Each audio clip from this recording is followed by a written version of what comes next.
I've set up to work my gauge swatch by working the first several rows in stockinette.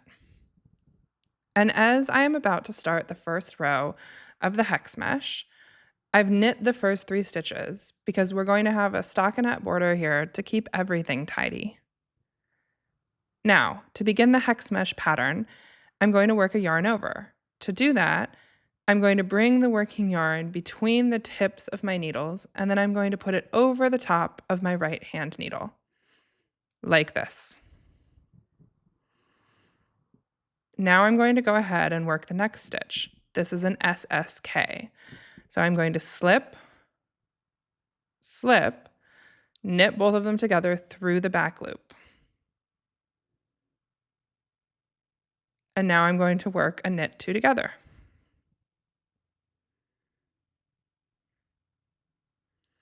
Next, I'm going to work the double yarn over. So I bring the yarn to the front of the work between the tips of my needles, put it over the top of the right hand needle. And for the second yarn over, I'm going to do the same thing again. Bring the yarn to the front of the work, put it over the top of my right hand needle. So you can see I have 2 yarn overs on the needle here. Next, I'm going to work a slip, slip, knit. Then knit both stitches together through the back loop. Then knit 2 together. One more time for the double yarn over. Here's the first one and the second one. I now have 2 yarn overs on my needle. Slip, slip, knit.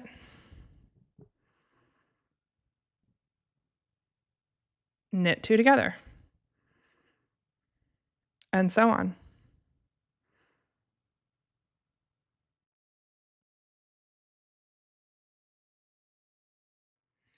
I'm now ready to work the second row of the hex mesh pattern.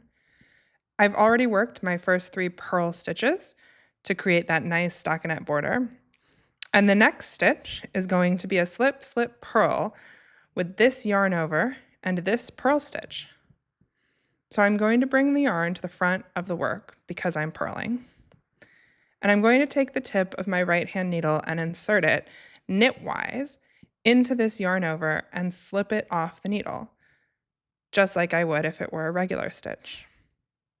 And I'm going to do the same thing with the next stitch. Then put them both back on the left hand needle and purl them both together through the back loop. Now, I'm going to do a yarn over, followed by another yarn over. This next stitch is going to be a purl 2 together with this purl stitch here and this yarn over here. Now, the thing that you want to be careful of when working this next stitch is that you have 2 yarn overs here, and you only want to work with the first yarn over because we're going to do the second yarn over right after.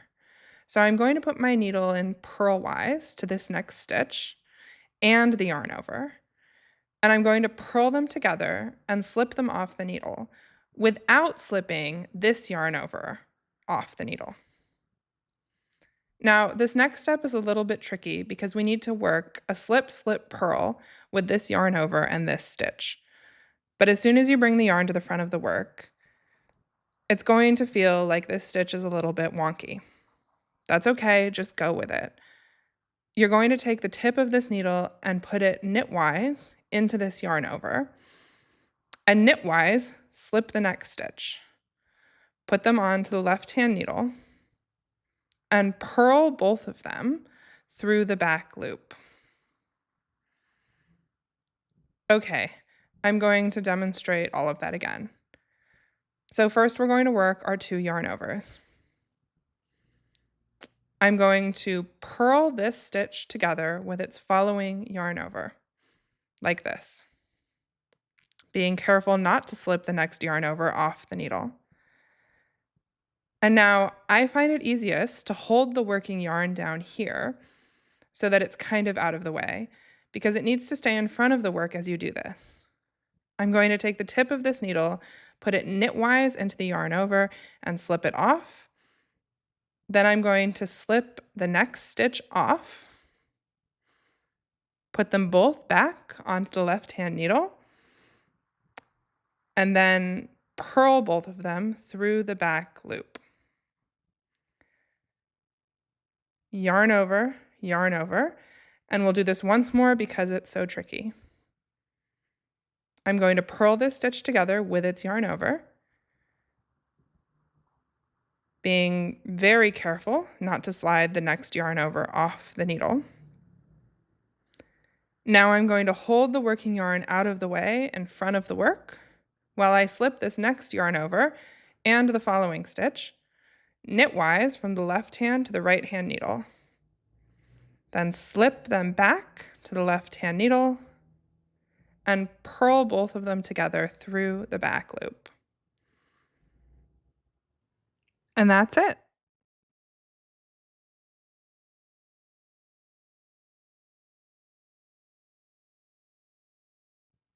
I'm now ready to begin the third row of the hex mesh pattern. I've already knit the first 3 stitches to create the stockinette border for my swatch. The next stitch is a yarn over. Now, this next stitch is an SSK, a slip knit, but it's a little bit tricky because when we knit this stitch together with the yarn over, this stitch is also going to want to jump off the needle. So I'm going to show you what that looks like. I'm going to slip here. I'm going to slip this yarn over and see how that stitch is now kind of loose. I find it easiest to use my thumb to hold that second yarn over in place. Then I'm going to put both stitches back on the left-hand needle and knit them together through the back loop. That leaves me this yarn over to knit together with the next stitch for my knit 2 together. Okay, I'm going to show you it all again. First, we're going to work our 2 yarn overs. Now I'm going to slip knit this stitch together with this yarn over. So I'm going to slip this stitch off the needle knitwise, and I'm going to hold this yarn over in place while I slip this yarn over off knitwise like this. Now I'm going to put them both back on the left-hand needle and knit them together through the back loop. Knit the next stitch and yarn over together. Okay, one more time. First, I work my 2 yarn overs. Slip knit this stitch and the yarn over. I'm going to go ahead and hold this yarn over in place. 1, 2, slip, knit together through the back loop. Knit 2 together here. There you have it.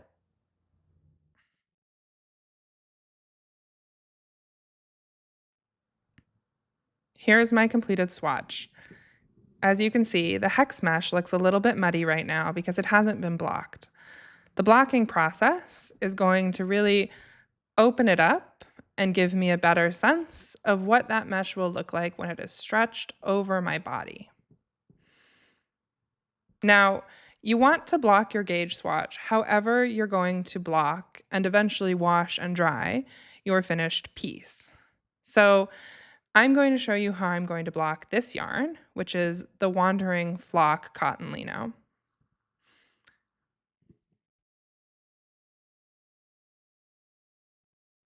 To block my gauge swatch, I left it soaking in water for about an hour. Then I gently pulled it out, squeezed the water out, and now I'm ready to lay it flat to dry. I recommend using a soft surface for this part of the process because it will provide a little bit more friction to grip your gauge swatch. You want to lay it out flat in a way that helps the hex mesh open up. But don't block it too aggressively. You'll notice that I'm not pinning it. The other thing that you want to be mindful of, this swatch is meant to basically be a square when it's done. But the mesh pattern will shrink in one direction when you stretch it in the other direction. So if you notice that it's longer and maybe shorter, then you want to go ahead and just like pull it out a little bit to keep it as even as you can, as close to a square as you feel you can get.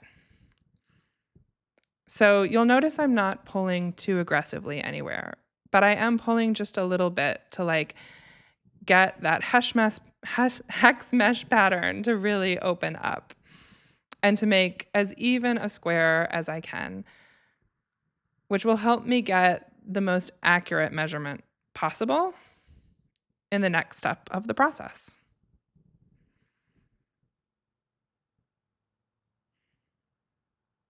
So here it is.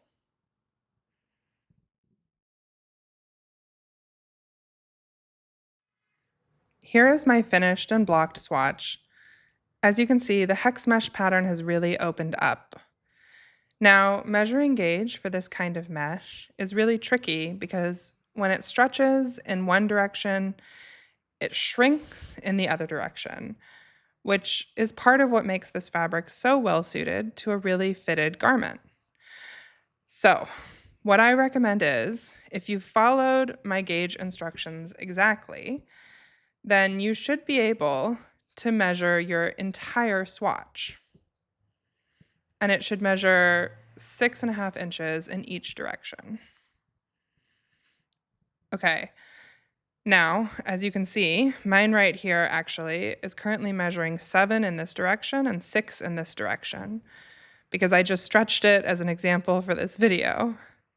But if I stretch it in this direction now and resituate it, it should now measure, now it's measuring 1, 2, 3, 4, 5, 6.5. And then here, 1, 2, 3, 4, 5, 6.5. So this is how I recommend measuring your swatch.